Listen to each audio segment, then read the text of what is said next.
sa kapisanan. Itong respeto, hindi lang basta pangalan.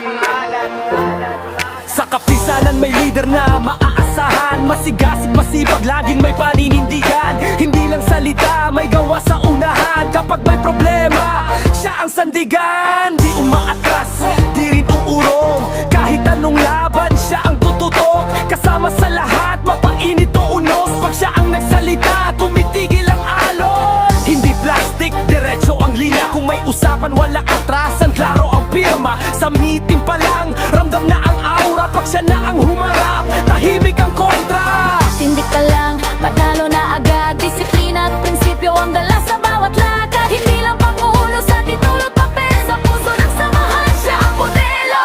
Panggulo ng kapisanan, respeto ang manangan. Astig sa tindigan, walang uurungan. Kasama sa laban, hindi nangiiwan. Kapag siya ang namuno, siguradong panalong samahan.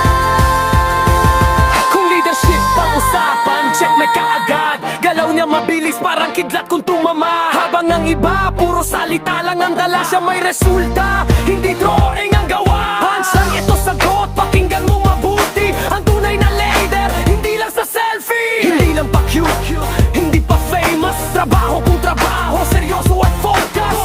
Pag may krisis, hindi nawawala. Nasa gitna ng laban, hindi sa likod nakatago pa. Habang ang kalaban, puro reklamo ang bitbe. Siya may solusyon, rekta agad sa target.